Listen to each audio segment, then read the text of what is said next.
નમસ્કાર, સ્વાગત છે આપ સૌનું. આજે તારીખ છે 2 માર્ચ 2025 અને આપણે આજે ભારતની એવી કેટલીક ખાસ ઘટનાઓ પર નજર નાખવાના છીએ જે ખરેખર દેશની દિશા નક્કી કરી રહી છે.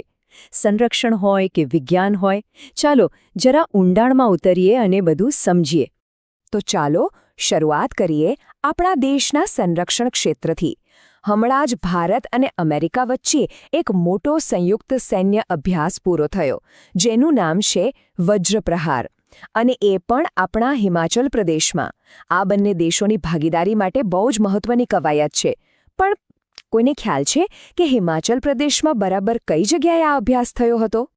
જવાબ છે બકલો. હવે બકલો શું કામ? કારણ કે આ જગ્યા ઊંચાઈ પર આવેલી છે અને ત્યાંની જમીન પણ ખૂબ જ પડકારજનક છે, જે સૈન્ય તાલીમ માટે એકદમ પરફેક્ટ છે. અહીં સૈનિકોને બિલકુલ યુદ્ધ જેવી જ પરિસ્થિતિનો અનુભવ મળે છે, જેનાથી તેમની તૈયારી અનેક ગણી મજબૂત બને છે. વજ્રપ્રહાર જેવી કવાયત એ વાતનો પુરાવો છે કે ભારત પોતાની સંરક્ષણ ક્ષમતાને સતત આધુનિક બનાવી રહ્યું છે અને આત્મનિર્ભરતા તરફ આગળ વધી રહ્યું છે. પણ વાત માત્ર આંતરરાષ્ટ્રીય સહયોગની નથી.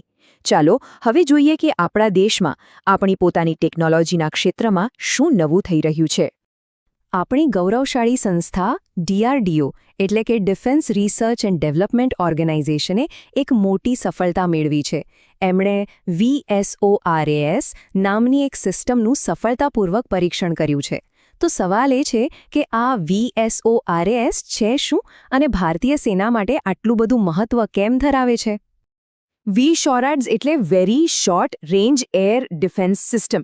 જો એકદમ સરળ ભાષામાં કહું તો આ એક એવી મિસાઇલ સિસ્ટમ છે જેને કોઈ પણ સૈનિક પોતાના ખભા પર મૂકીને ચલાવી શકે છે. આનાથી નીચે ઊંચાઈ પર ઉડતા દુશ્મનના વિમાન, હેલિકોપ્ટર કે પછી ડ્રોનને પણ સરળતાથી તોડી પાડી શકાય છે. એમ સમજો કે આ યુદ્ધના મેદાનમાં આપણા સૈનિકો માટે એક વ્યક્તિગત સુરક્ષા કવચ જેવું છે. સારું, તો સુરક્ષા તો મજબૂત હોવી જ જોઈએ, પણ એની સાથે સાથે દેશની આર્થિક પ્રગતિ પણ એટલી જ જરૂરી છે, ખરું ને? કારણ કે જ્યારે દેશ સુરક્ષિત હોય ત્યારે જ વિકાસ પર ધ્યાન આપી શકાય છે. તો ચાલો હવે જોઈએ કે સરકારની નવી નીતિઓ આપણા અર્થતંત્ર પર કેવી અસર કરી રહી છે. આપણે સૌ જાણીએ છીએ કે દેશનું ભવિષ્ય તો યુવાનોના હાથમાં જ છે. આ જ વાતને ધ્યાનમાં રાખીને સરકારે યુવાનોને દેશના બજેટ અને આર્થિક બાબતો સાથે જોડવા માટે એક નવી અને ખૂબ જ રસપ્રદ પહેલ શરૂ કરી છે. અને આ પહેલનું નામ છે માય ભારત બજેટ ક્વેસ્ટ 2026. જુઓ, આનો હેતુ ખાલી યુવાનોને માહિતી આપવાનો નથી, પણ એમને દેશની બજેટ બનાવવાની પ્રક્રિયામાં સામેલ કરવાનો છે. એમનામાં આર્થિક સાક્ષરતા વધારવાનો છે, જેથી એ પણ સમજી શકે કે દેશના પૈસા ક્યાં અને કેવી રીતે વપરાય છે. અને બજેટની વાત નીકળી છે તો ખેતી ક્ષેત્ર માટે એક બહુ મોટી ખબર આવી રહી છે. એવું જાણવા મળ્યું છે કે સરકાર ખેતીમાં ટેકનોલોજીનો ઉપયોગ વધારવા માટે કૃષિ ડ્રોન પર જે સબસિડી મળે છે એમાં પૂરા 50% વધારો કરવાની યોજના બનાવી રહી છે. આટલા મોટા વધારા પાછળનો હેતુ એકદમ સ્પષ્ટ છે: ખેતીને સ્માર્ટ અને વધુ કાર્યક્ષમ બનાવવી. વિચારો, ડ્રોનની મદદથી ખેડૂતો દવા અને ખાતરનો છંટકાવ બિલકુલ ચોકસાઈથી કરી શકશે.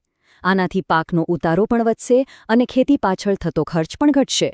અને હા, વિકાસ માત્ર ગામડાઓ પૂરતો નથી. ખેતીની સાથે સાથે શહેરોના વિકાસ પર પણ એટલું જ ધ્યાન આપવામાં આવી રહ્યું છે.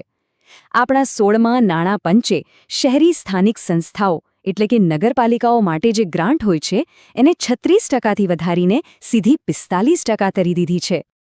આ બધા જ નિર્ણયો એક વાત સાબિત કરે છે: ભારત એક તરફ પોતાના ભવ્ય ભૂતકાળને જાળવી રહ્યું છે, તો બીજી તરફ એક ઉજ્જવળ ભવિષ્ય તરફ પણ હરણફાળ ભરી રહ્યું છે.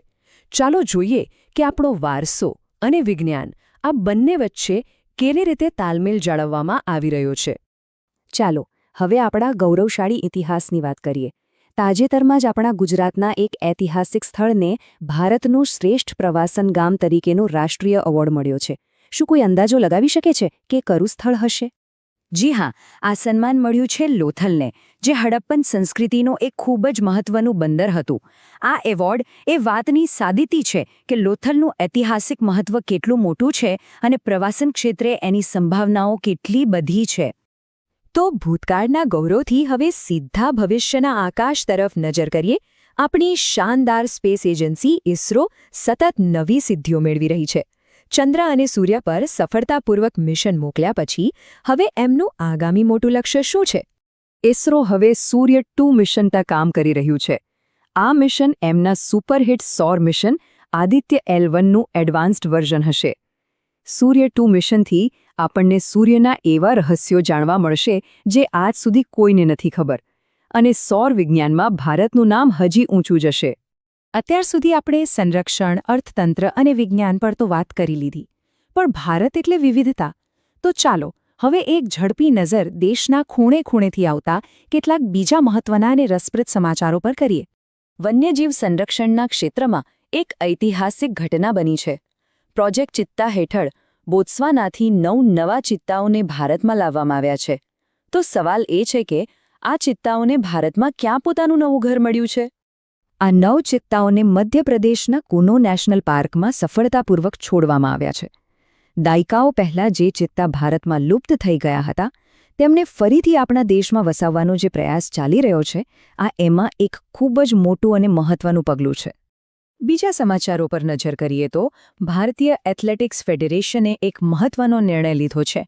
હવેથી મહિલા એથ્લીટ્સ માટે સ્પર્ધાઓમાં સમાનતા જાળવી રાખવા માટે SRY જીન ટેસ્ટ ફરજિયાત કરવામાં આવ્યો છે. અને બીજી બાજુ રાજસ્થાન સરકારે રાજ્યના એકમાત્ર હિલ સ્ટેશન માઉન્ટ આબુનું નામ બદલીને આબુ રાજ કરવાનો પ્રસ્તાવ મૂક્યો છે.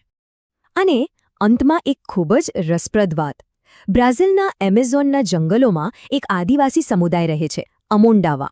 આશ્ચર્યની વાત એ છે કે એમની ભાષામાં સમય, અઠવાડિયું કે મહિનો જેવા શબ્દો જ નથી. આ વાત આપણને શીખવે છે કે સંસ્કૃતિ કેવી રીતે આપણે વિચારવાની રીતને આકાર આપે છે, બિલકુલ એવી જ રીતે જેવી રીતે ભારતમાં પણ અલગ-અલગ સંસ્કૃતિઓમાં જીવનને જોવાની દ્રષ્ટિ અલગ-અલગ છે. તો આ બધા સમાચારો જોયા પછી આનો સાર શું નીકળે છે? આ બધી ઘટનાઓ ભેગી મળીને આજના ભારતની કેવી તસવીર રજૂ કરે છે? ચાલો એને સમજીએ. આપણે જોયું કે ભારત એક સાથે દરેક દિશામાં આગળ વધી રહ્યું છે. એક તરફ વજ્રપ્રહારથી દુનિયા સાથેના સંબંધો મજબૂત થઈ રહ્યા છે, તો બીજી તરફ વિશ્વરાજ જેવી સ્વદેશી ટેકનોલોજીથી આપણે આત્મનિર્ભર બની રહ્યા છીએ.